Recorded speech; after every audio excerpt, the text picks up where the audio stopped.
Hey everybody, I have a video here for you today. Now, sticking with my Ancient America theme, I want to take you into a place that many of you have heard of. This is one of the more famous ancient sites in the United States. This is called Chaco Canyon. And I know many of you have heard of this site, but I just want to show you a few pics, do a little reading, and give you my own views on this site. But this is the main complex of Chaco Canyon, and there are many ruins all along this canyon wall, and they each have their own individual names. But I just want to give you a peek at the main complex here. And this is coming from a time period about 800 to 1,000 years ago, same time period as the mound builders. But as you can see here, the mound builders used earth to make their structures just because that's what was abundant in that area in the middle of the country. And out here they obviously used stone, and they used a few other materials, and I'm going to tell you about that in a second. But here you can see this is complex building structures coming from 800 and 1,000 years ago. The government of the United States put out propaganda that the Native Americans were nomadic, primitive savages, and that was pretty much the line from the U.S. government on Native Americans. But as you can see here, this site coming from 1,000 years ago, these were anything but primitive savages who built this area here. And I just want to show you a few other pics here. Let's see here. But here I'm going to zoom in to a view from kind of behind the complex. And living out in this desert would have been pretty hard living. But here you can see this structure is a brick 3-story tall structure, beautifully made, coming from about 800,000 years ago. Primitive savages did not build this. These people knew what they were doing. And just wanted to show you that. But there are ruins all along the canyon wall here. There are ruins up on the hill. Down here in the bottom left, you can see there are ruins just scattered all along here. And the farther you go up this cliff wall, you come across more ruins. And I'm just going to jump across to a couple websites and give you some of my own views on Chaco Canyon. Now I'm going to use quite a few different websites, and I will leave all these links below, but I want to show you this one just because it had many good pictures of the Chaco Canyon area and these settlements along the canyon here. Here we have a sacred butte to these people, and this is noted for a sun dagger petroglyph. Here we see many depictions of spirals and petroglyphs, and they are astronomically aligned. Here you have a map of the whole area and where all these settlements are located. And here you see some of the intricate stonework. And it says, a style of masonry varies at the various great houses in Chaco Canyon. All the masonry is of high quality. Nonetheless, the beautiful artistry was covered with stucco and probably painted. It is all the more impressive for having survived for 1,000 years in an exposed area. And here are some more of the ruins at Chaco Canyon. And these circular structures are called kivas, I believe is how you pronounce it. Here, there are some stairways built into the walls, and I'm going to talk about that in a second here. Here are some petroglyphs. Some people say this depicts a supernova in the year 1054. That is speculation, and as I said in previous videos, the hand to many Native American cultures represented Orion. There's some pottery, some more ruins here at Chaco Canyon, some petroglyphs, or some rock artistry. And here is a picture.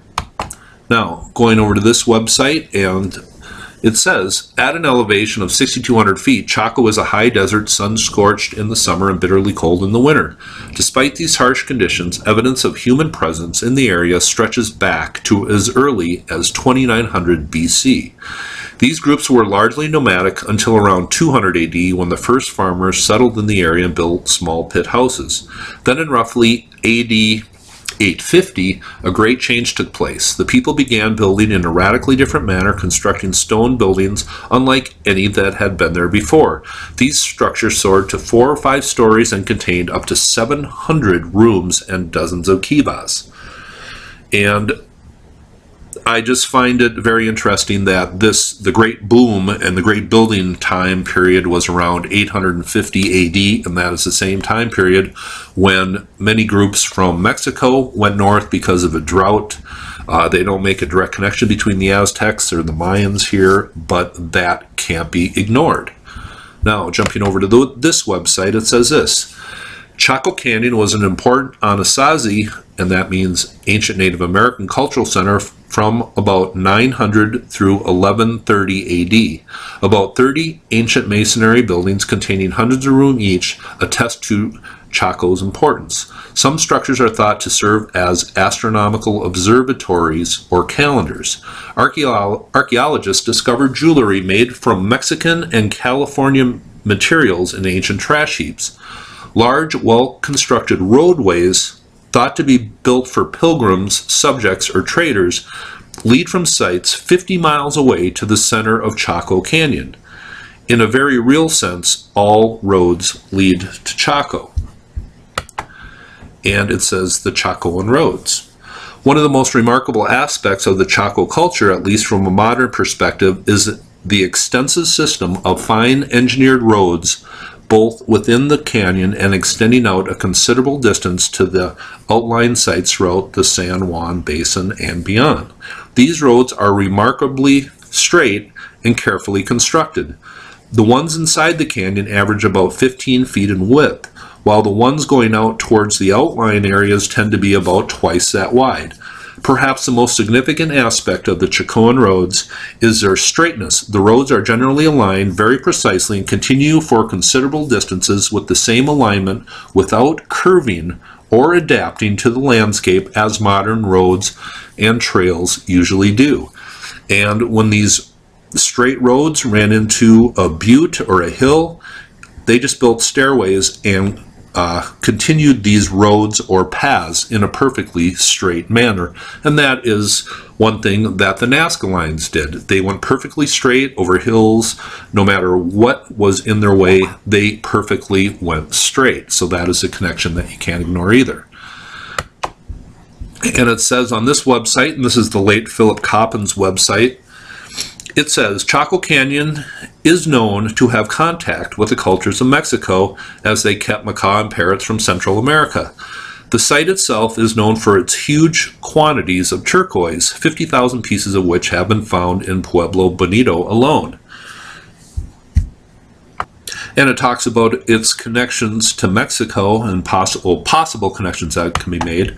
And it says, though Chaco Canyon was therefore likely seen as a temporary home for these wanderers, it is clear that an enormous amount of work went into its construction and that it developed into a powerful economic center. But religion was nevertheless of primary importance in its design. One of the most interesting features is that radiating out of the complex is a series of straight lines and wide roads, some as long as 10 to 20 miles. And actually, some of those are 50 miles long. And it says, wandering into the deserts. Most of the roads link up to some of the other 75 other ancestral Pueblo great houses, while others seem to go nowhere. In total, the network is more than 450 miles long and linked Chaco with outlying communities. And here is a picture of these roads, and here is where the settlements of Chaco Canyon are. And these roads kind of are splayed out. They start in a central location and they go perfectly straight over 50 miles, and these cannot be seen from the ground. It took thermal imaging to detect these roads. But it is fascinating how they kind of spiral, or they don't spiral out, but they just go out from one point and they just kind of fan out. And here you can see how these roads go. They go perfectly straight over the terrain, and they just reminded me a little bit of the Nazca lines. And here's another picture of that. And here are some petroglyphs found at Chaco Canyon. This guy is called the Piper of Chaco, I believe, the alien Piper of Chaco. Some people have, connected this to an alien playing an instrument, kind of like the Pied Piper, I guess. I don't know. I think maybe smoking a bowl or something. But anyway, and I just think it's very interesting how we really don't maybe have an original name for this group of people, but there's a lot of connections to mythology coming out of South America and Peru. The Anasazi is kind of a general name for these people. And of course, the Anasazi, according to Gary David, built their cities over in the Grand Canyon area to form the constellation of Orion. And the truth is, we just have a lot of speculation on this area as far as who these people actually were that built here. A lot of questions still remain unanswered. And I'm just going to jump over to a couple websites and wrap this up. And it also says this about the complexity of the building of this area. It says, though all these cliff dwellings seem to be in isolated canyon locations, in truth, each site traded extensively with other centers. It is known that the Chaco culture used masonry techniques that around 1000 AD came from Mesa Verde. That's another ancient site in the area. It says, which allowed for the construction of these remarkable dwellings. Furthermore, their construction could be seen as being almost on par with the Great Pyramid or Stonehenge. In total, 200,000 tree trunks were used, mostly ponderosa pines and corkbark fir. These were brought from hillsides 50 or more miles away without the use of animals or the wheel. If only 2,000 people lived here, it underlines the scope of the undertaking and hints that building these cliff dwellings must have been seen as sacred duty. And just to wrap it up on a few of these websites, it says this: while we appreciate most U.S. national parks for their present beauty, we appreciate Chaco for its past. It says there are no written records of the Chacoans. Most of what we know about them relies on inference and circumstantial evidence. Almost everything about Chaco is shrouded in mystery. Its structures are huge, and its former importance is clear, but we know little about it. Archaeology and speculation rule here. Chaco is a park for the mind. And on this website, it talks about a documentary film on Chaco Canyon. Again, I'll leave all these links below. It says, while the Chacoans left no written text to help us understand their culture, their thoughts are preserved in the language of their architecture, roads, and light markings. Landscape, direction, sun and moon, and movements of shadow and light were the materials used by the Chacoan architects and builders to express their knowledge of an order in the universe. So that is some history of Chaco Canyon. And once again, I will leave all these websites below. There is some fine information. But this site, coming from 1,000 years ago, pretty much establishes that the people who lived in this country, and this was 400 years before Columbus got here, were sophisticated. They were astronomically intelligent. They knew the movements of the stars. They were a sophisticated culture. They lived in Chaco Canyon. Hope you thought this was interesting. Have a nice day.